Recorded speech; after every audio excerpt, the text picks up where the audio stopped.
Hello and welcome to my alternative channel, Anti-War. And on Anti-War today, we are looking at Shiner Trail Ale. Basically, this is a trail ale, trail mix flavored beer with no salt. I didn't see any indication of salt. Ale brewed with chocolate, nuts, dried, and with natural flavors added. This is from Spoetzl Brewing in Shiner, Texas. It's 6% alcohol, 30 bitterness units. Twist cap, convenient. I like twist caps.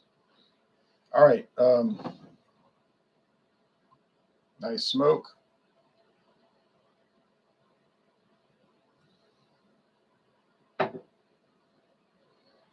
Medium cream colored head and a reddish brown appearance.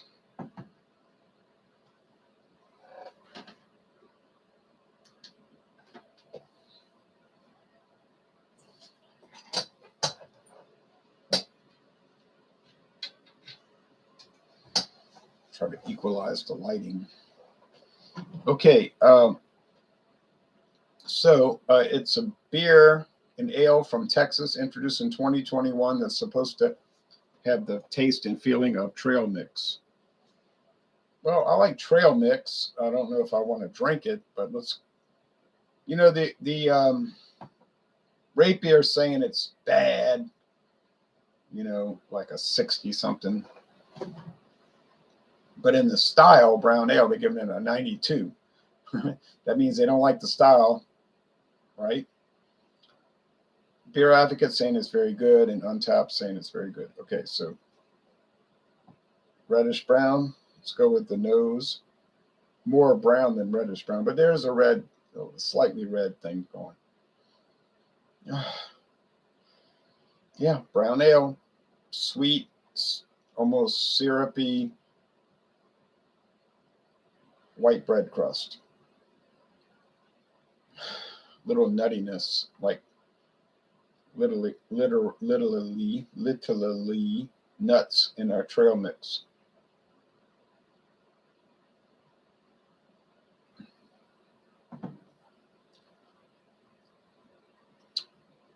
Yeah, a lot of nuts, a lot of chocolate, some of the fruits, not too much of that. Just think of trail mix minus the salt.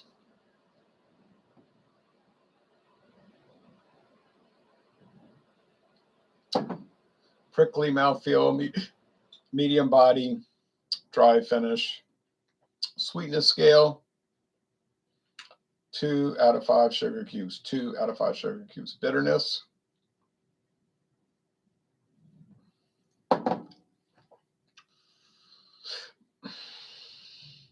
uh, 2.5. Excuse me, 2.5 out of 5 hop cones. Earlier today, I drank a Milwaukee's Best Light, which is 2 out of 5 hop cones, and this is somewhat more bitter, somewhat bitterer, more bitter, and 2.5 out of 5. It's mild and mellow, so they're working next door. So if you want to build an apartment out of a detached house, it was already sort of an apartment, but they're going to make it a full apartment. But anyway, irrelevant. If you want a 6% alcohol beer, which is strong, a strong beer being above 5% up to 7, get above 7. Now you're dealing with super strong, right? But yeah, if you want a strong beer, but that's mild and mellow, has a little nutty flavor, some chocolate, dried fruits, here you go. A bit unusual. Can't say I ever woke up and thought about, hey, I'd like to try a beer that tastes like trail mix, but I can't think of any time when I was already awake and going around doing my day thinking I want to drink a beer that tastes like trail mix. But yeah, it works. It's a different, but Steiner does that about every twice a year or more. They'll put out something a little unusual. They're not into extreme beers. You're not going to see 15% ABV from Shiner, barrel age, or anything, but they just put out kind of like mild, mellow, mass appeal, adventurous within that category craft beers. You know what I'm saying? Like different prickly pear, grapefruit, and all in the mild and mellow category. And some people knock that, like, oh, they're not really craft because they don't do extreme beer. Well, that doesn't make them not craft. It just they don't do extreme beers. Okay, that's like an imbecilic way of thinking about it.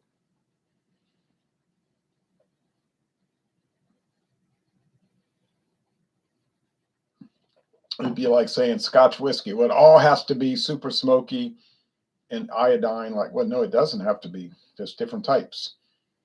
You can run after what you like, and the other people can run after what they like. Most beer drinkers, hate to break your heart, but most beer drinkers, they kind of like mild and mellow beers. They prefer mild and mellow beers. Look at the number one beer in the United States, Bud Light. So, and it can't because it's cheap, because it ain't really that cheap. Bud Light's overpriced. So, yeah, don't pay any mind to all of that flim flam talk. Everything don't have to be hazy like cake batter, super high alcohol, like it's vodka, or bitter like it's the most atrocious thing. It can be mild and mellow, and it can be fine, perfect, really.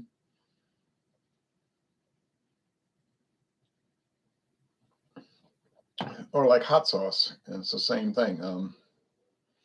Every hot sauce don't have to be like a million, thousand, 100 billion Scoville units. What are the most popular hot sauces? Tabasco, Louisiana, Frank's. They're not super hot, but they have this demure flavor. There's a intricacy in their flavor that's not all into the heat. So it's a balancing act, but it really goes back to drink what you want and don't dictate to other people what they need to like, because they don't really need to like what you demand.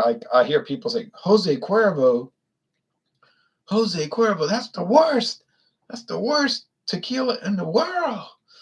And I'm thinking to myself, I don't know. It's really strange, It's the number one selling tequila on earth, but these guys are running around talking about it's the worst thing on earth. If it's that bad, how could it be number one? And then people say, it's marketing. It's marketing. I mean, think about it. When do you ever see Jose Cuervo commercials on television? Twice a year? Magazine ads? People don't even read magazines anymore. I do, but internet. I mean, it's not like there's not a whole lot of marketing. It's still number one. I'm pretty sure people are not buying it and saying, "Oh, that stuff is the worst. It's gagging me. It turns my stomach. I'm about to retch, but I'm gonna go buy it." Yeah, sure, yeah, right. That's true. Not true, of course. So, oh, I like this nuttiness. It's really coming out. I don't have this too cold either. Yeah, the nuttiness is coming out. Talking about Cuervo, I think I might get some Cuervo Gold and silver, and the silver Tradicional, all 100% agave, and the gold 100%. Just because it's kind of weird doing tequila reviews and taste challenges and never having addressed Jose Cuervo, the number one. It don't seem right, So I guess I better do that, and then I can go back to the other little oddball ones that I pick up, and then it won't seem like I'm under pressure. You know what I'm saying? To do that. So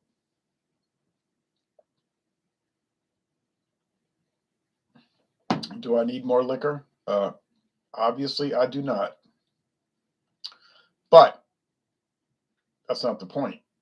The point is you really need to address the main product, then you can move on to the oddballs. And I think I did it kind of backwards. So Yeah, I admit to it. All right, so um, anti-war, the alternative channel.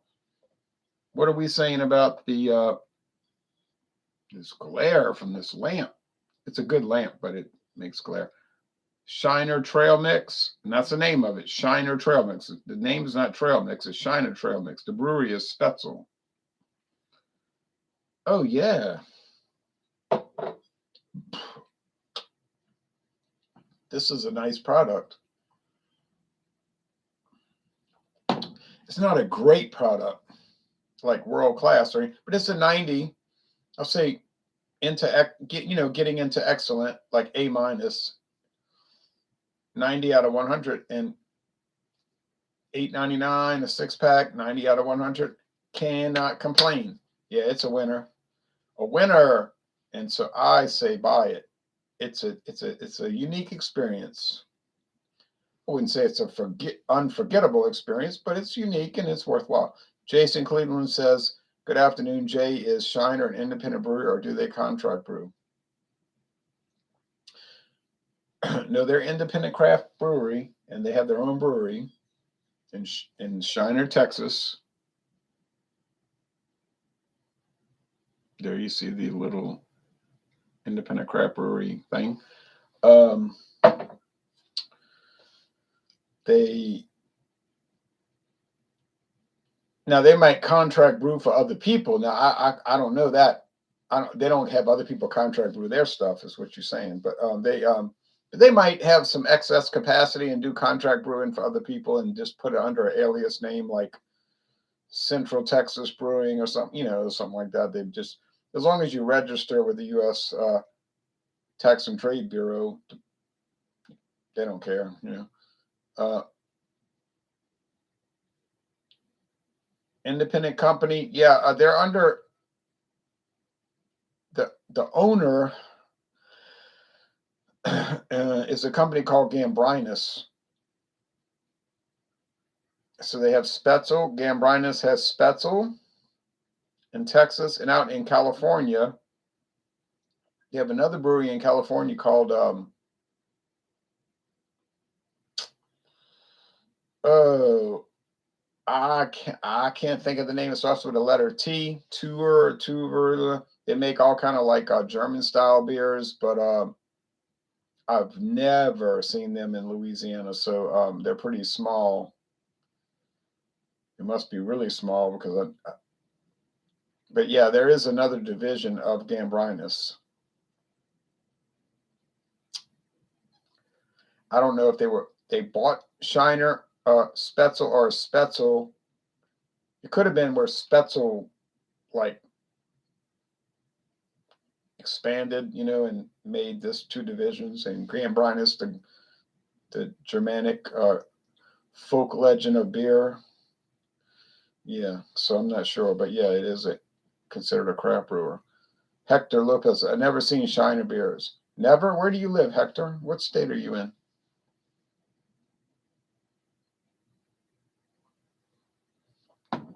Now, in Louisiana, we get some Shiner beers. You understand? Some. It's like St. Arnold. We get some St. Arnold. We do not get enough. You know what I mean? Like we get like a sampling of what they make, St. Arnold of Houston and Shiner, or Spoetzl in Shiner, Texas. But if you live in, like, say, let me think of a city, Central Tech. Well, if you live in San Antonio or Houston, oh, you would get so many Shiner and St. Arnold beers. Like you get way more than most everybody else, and it would be an incredible array, just like that the St. Arnold Amber Ale. I never saw that in Louisiana in my life, never. But if you go to Houston, Texas, that's like ordinary. Like nobody, people say, well, that's just run of the mill. Nobody cares about that. It's in every store. But in Louisiana, the Shiner Amber Ale would be like exotic. And I had it on draft, and it was great. Los Angeles, close to downtown. Oh, okay. Not too close to Monterey Park, huh? I went to Chinatown, had some good food. And I went to Dodger Stadium, got lost in the neighborhood, but I made my way there. That was a lot of walking. It was so hot. Oh, it was a heat wave. It was 100. It was over 100 degrees in that game during that game day. I said, "Oh man, it's not too comfortable." But anyway, it wasn't too comfortable. But